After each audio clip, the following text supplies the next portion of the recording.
yang seperti saya pertama ini, dan saya akan mulai dengan satu paparan mengenai hal-hal yang mungkin berguna bagi Anda. Bagi Anda yang baru pertama kali lihat, silakan pelajari, ambil manfaat dari sini, dan saat video ini sudah mulai kami tayangkan di channel tertentu, silakan subscribe, dan Anda bisa put komen-komen yang Anda mau atau ada usulan. Tapi pertama saya disclaimer dulu bahwa ini bukan adalah studi tertentu, tapi ini adalah sharing experience, sharing pengalaman, dan hopefully ini bisa buka wawasan buat kita semua. Yang pertama, dari video ini kita akan mulai membahas sesuatu yang namanya krisis. Apa itu krisis? Krisis adalah suatu keadaan, suatu waktu tertentu di mana yang namanya kesulitan, trouble, dan bahaya yang tampil, yang muncul lebih intens, lebih terkumpul, lebih terakumulasi dengan sangat besar dalam satu periode tertentu. Jadi kalau kita ambil satu kata crisis, definisinya muncul a time of intense difficulty, trouble, and danger. Ya, jadi saya mau sedikit ngobrol, membahas mengenai apa sih, ya, apa ini krisis ini. Mungkin bukan barang-barang baru buat kita. Yang namanya krisis, mungkin kita ngalami, waduh, krisis dalam pekerjaan saya banyak yang semrawut, banyak yang trouble. Jadi trouble Anda, kesemrawutan Anda lebih intens dari biasanya, maka kita nyebut krisis. Ya.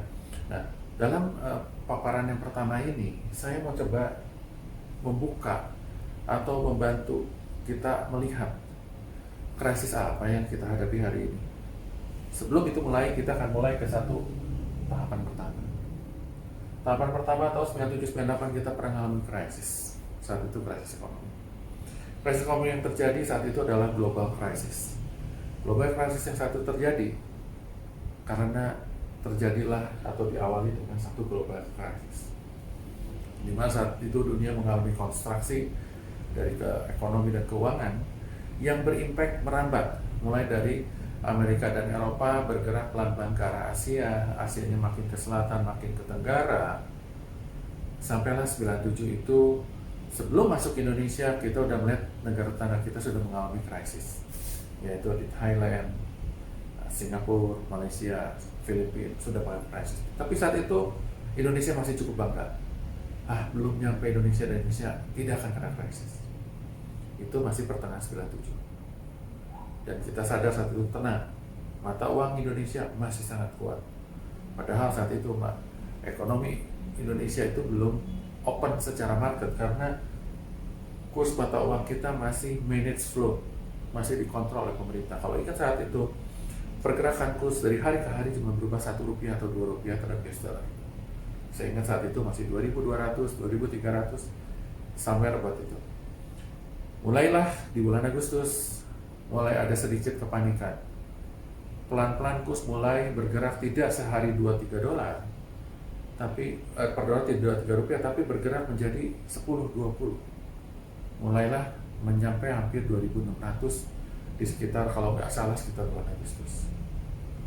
Dan di bulan Desember saat itu kurs itu sudah melewati angka 4.000.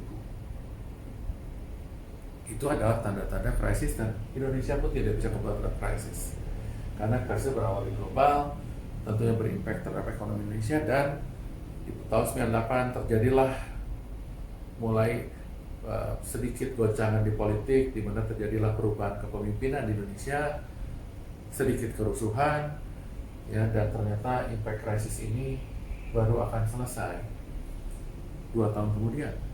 2000 barulah mulai pelan-pelan agak pulih. Saat itu biaya yang ditimbulkan adalah perbankan. Hampir lebih dari separuh perbankan nasional yang besar saat itu mulai berguguran. Saat itu muncullah special vehicle yang dibuat oleh pemerintah, BPPN. Dan setelah BWPN itu berlanjut tahun 99, 2000 dan selanjutnya, mulailah bank-bank tersebut dijual kepada asing oleh BWPN. Itulah impact dari krisis 1998.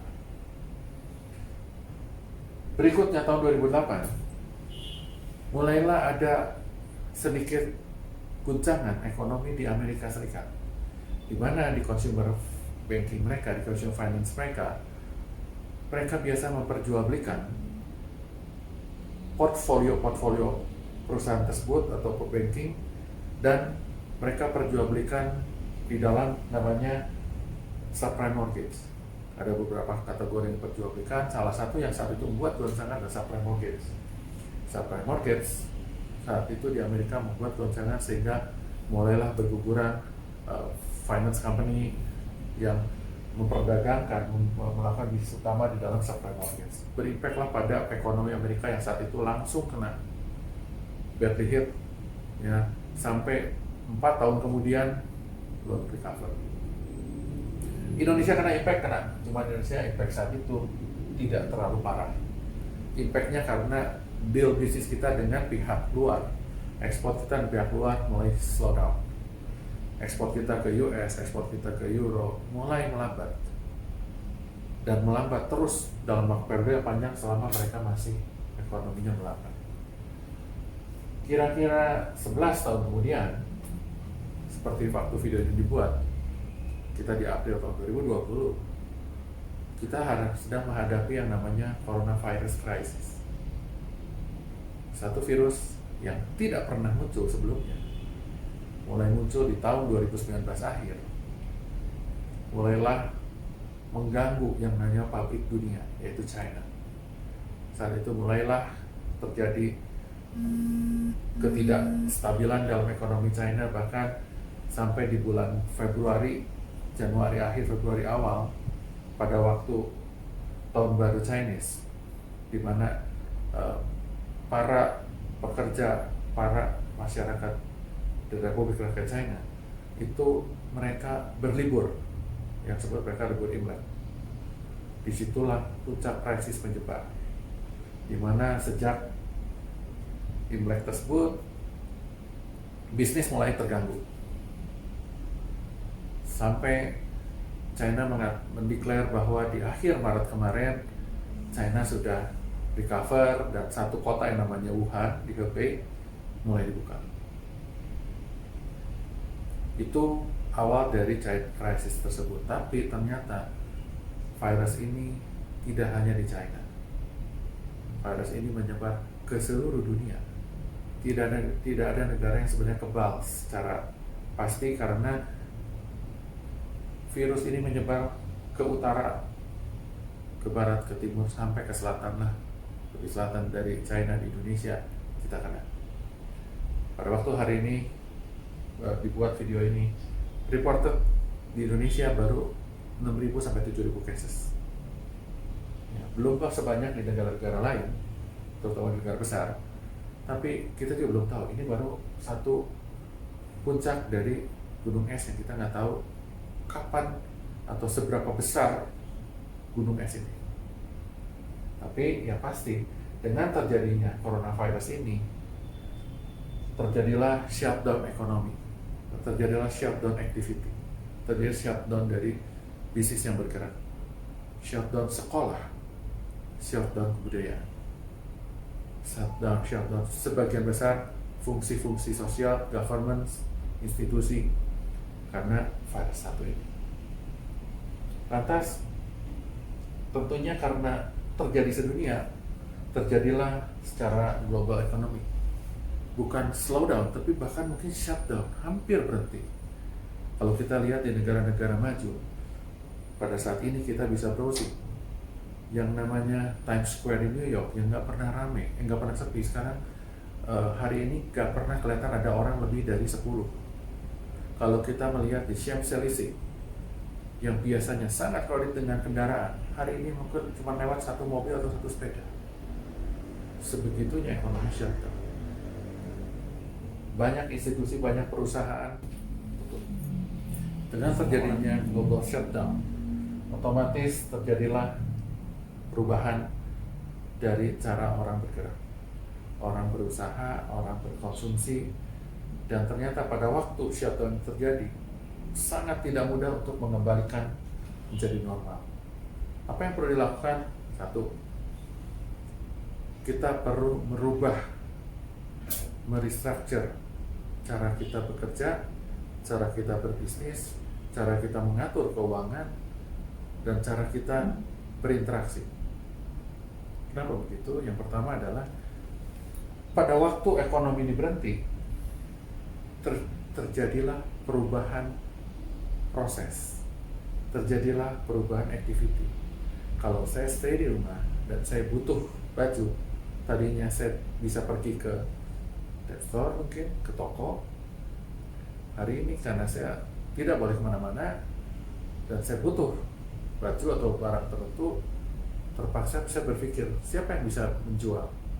Mulailah saya beli secara offline. Mulailah saya mengenal e-commerce.